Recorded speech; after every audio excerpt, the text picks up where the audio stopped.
This video is brought to you by the 3-Minute Board Game patrons. Keep us independent by supporting us on Patreon.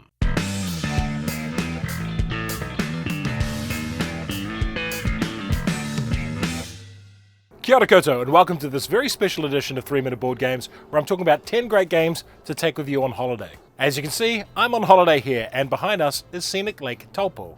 Now, this lake used to be a giant volcano that blew up about 2,000 years ago, and the lake is a result of that massive explosion. Terrifying thing to think about how much power was involved in that. But anyway, it's now a beautiful, wonderful lake right in the middle of the central North Island. And this list is my recommendations of games to bring with you when you're going on holiday and when you're visiting people, if you want to take board games with you. And of course, it's perfectly fine to leave your board games home. You don't have to be an obsessive that takes them with you everywhere. But if you are an obsessive that takes them with you everywhere, like I am, here's some recommendations for ones you can take. And the first game on this list that I'm going to recommend, and stick with me for the explanation, is Marrying Mr Darcy. Now, why, Jared, would you want to play Marrying Mr Darcy? This is not really your kind of game. Well, the big thing is, we're staying with Steph's mum. She's hired out this really lovely place we're staying at, and she's having a whole bunch of members of the family pop in and see her for the next week. So we're staying here for free, which is really lovely and amazing, because Steph and I haven't had a holiday away since Anne was born and before the pandemic even. And the reason I've suggested Marrying Mr Darcy is it's Kathy's favourite game. And that's because if you're going to stay with someone, you should be taking into account what they want to play. Don't just turn up with a sack full of heavy Euro games if you know they're not into heavy Euro games.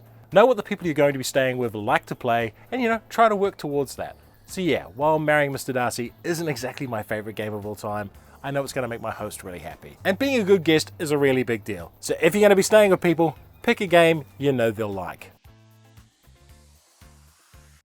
Now, my second bit of advice is you won't always know how much gaming space you'll have. And also, you have limited luggage space.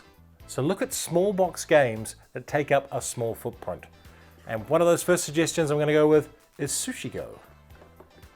Now, I went with Sushi Go over Sushi Go Party because of its portability factor. And it's a game you can teach practically anyone. It's suitable for all ages and all board game experience levels. It's also a really fun game and can be played at a small table like this one. A lot of motels and hotels won't have big spaces to play, so games that fit on tables like this are an excellent idea.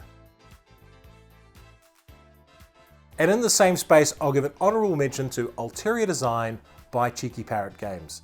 Now, I've mentioned Cheeky Parrot Games before in the past, and the deal with them is they do small box games, but they're mostly only available here in New Zealand. You might be able to find them elsewhere, but it's unlikely. But they are very family-friendly, kid-friendly, small portable games with low footprints. They also have these really cool flippy open boxes that I really quite like, that just sort of snap shut.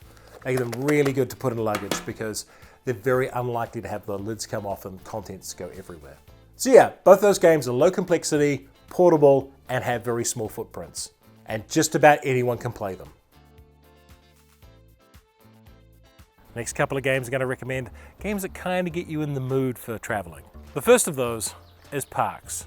Now, Parks is a very easy to teach, lightweight competitive game about visiting the national parks of America, and it's absolutely gorgeous. Its combination of really simple rules and beautiful presentation makes it a game that you can play with a lot of groups of people. But more importantly, it's about getting out and traveling. It's about exploring nature. It's about getting out in the world. And that's a fun thing to have in a board game when you are out traveling yourself. And while America has its amazing, beautiful national parks, we have them here as well. And we drove through Tongariro National Park on the way here, and it has the Tongariro Crossing, which is absolutely beautiful. So, Aotearoa, New Zealand, full of national parks as well. If you do ever travel here, or if you're local and you travel around the country, you'll know what I mean.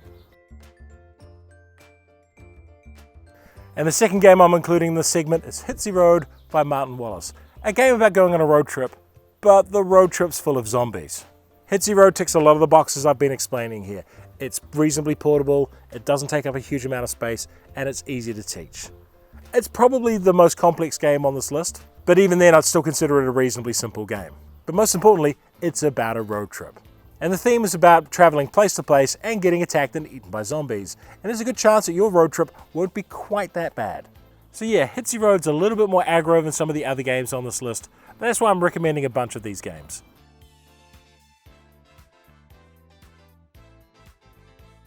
And the next game on the list is obviously Sherlock Holmes Consulting Detective. This is by far the biggest box game I've brought with me for this video, but the reason for that is it doesn't require a board. Let me open it up.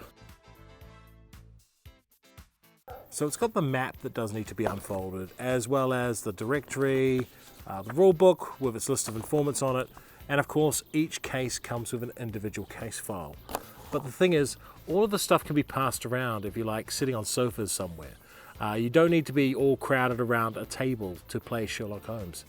In fact, one or two of you could play it without really needing any space other than a sofa or some chairs. Because this is a game about the story, so one person can read the clues aloud and everyone else can sort of chip in and decide where the story goes next. Theoretically, you could even do this in a car while you're driving. As long as the driver isn't the one holding the map. Clearly, I'm not advocating irresponsible driving here. But theoretically, if you had a group in a car, the driver could participate, making it one of the few board games you really can play on the road. But I don't think that's the ideal way to play it. In fact, I think Sherlock Holmes is best suited for winter, when there might be nights where you can't go out and you're snuggled around a fireplace, you're drinking cocoa and that, and you want something to do. Sherlock Holmes, you can all just huddle around the fireplace and you can tell a detective story together. And that makes it a really cool game to take with you on a trip. Now, everything I said about Sushi Go and Ulterior Design fits for the next two suggestions as well. And the first of those is Regicide. You see, one of the key things with Regicide is it is a normal deck of cards. You can buy their special deck of cards with the rules included, or you can just play it with a conventional deck of cards, which a lot of people will have. But it's a cooperative game, and this is the main difference here. A lot of times you suggest a family activity involving a board game. Some people have board game related trauma and don't necessarily want to play a game because it gets antagonistic and people yell at each other. That's a lot less likely to happen with a cooperative game. Well, you'd have to hope it's a lot less likely to happen. And Regicide is just about the most portable game you can find. An alternative suggestion in the spot is the Crew, and you can use either Mission Deep Sea or the original Crew. I prefer Mission Deep Sea, but the original Crew is still a great game. And this is a trick-taking game, but it's a cooperative trick-taking game. And the thing is, a lot of people, a lot of parents in particular, have played games like Bridge or 500 or other games with trick-taking elements involved with them, because a lot of those games are played with a conventional deck of cards. Bridge in particular has a massive following and it's a trick-taking game, so a lot of people know the fundamental basics of what makes the Crew tick. But again, it's cooperative, and having it as a cooperative game means you're a lot less likely to get those ugly family board game related incidents. And again, one hopes that's the case. Now, another thing with travel is waiting times. Sometimes you're going to end up at an airport or other places where you just have to kill a bunch of time. And sure, you could sit on your phone, but alternatively, you could carry a portable game with you, something like Mintworks. Now, the thing with Mintworks is a worker placement game that fits in a tiny can like this. And it's actually a pretty good game. It's hardly an Argent the Consortium, an Agricola, or one of those other world-beating worker placement games, but it's solid and robust. And again, it fits in a tiny tin like this, and its footprint is really small. Now, Steph and I have played this in a movie bar before, and some other places where we just had some time to kill because it's easy enough to carry. Now, there is a whole series of Mint games. We also have Mint Delivery, which is okay, but it's not as good as Mintworks. But after that point, the Mint games have sort of a diminishing half-life. Every game that comes after Mintworks is a little bit worse than the one that came before. And if I remember rightly, I don't think the company ended very well. So you might have to find a copy of Mintworks secondhand.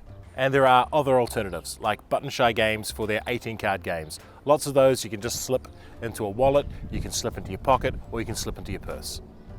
But for me personally, Mintworks is my favorite portable game.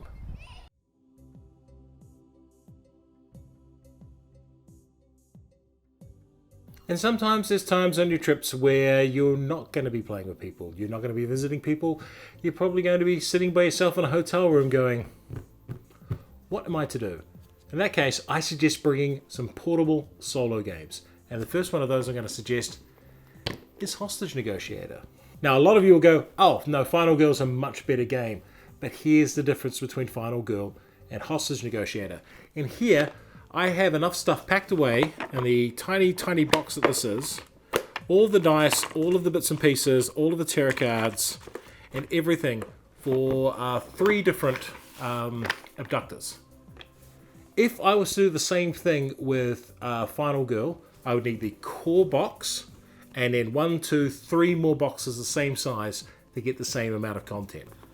The original Hostage Negotiator, and its very small first box before it became career mode and before it had the Crime Wave expansion, fit a lot into here. There's a lot of game in this one small box, which is why I rate Hostage Negotiator higher than Final Girl as a travel game. Of course, you can always play Final Girl as well. You can always pack in a couple of scenarios. Even a single scenario will keep you occupied for a while, and that just takes up 2 of these box spaces. But more bang for your buck with just 1 box of Hostage Negotiator. And speaking of bang for buck with solo games, I recommend Deep Space D6.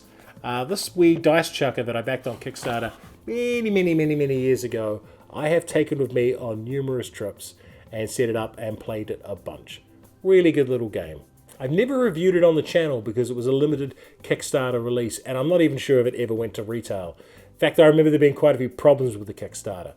But it is one of my favorite travel games. So that's why I'm recommending it in this spot. And that's the list. I hope you found that fun and informative. And if you're going traveling, what games do you take with you? Let me know in the comments. And a reminder that 3 Minute Board Games does not do sponsored content. Keep us independent by supporting us on Patreon. And if you enjoyed this video, like, share, and subscribe to the channel.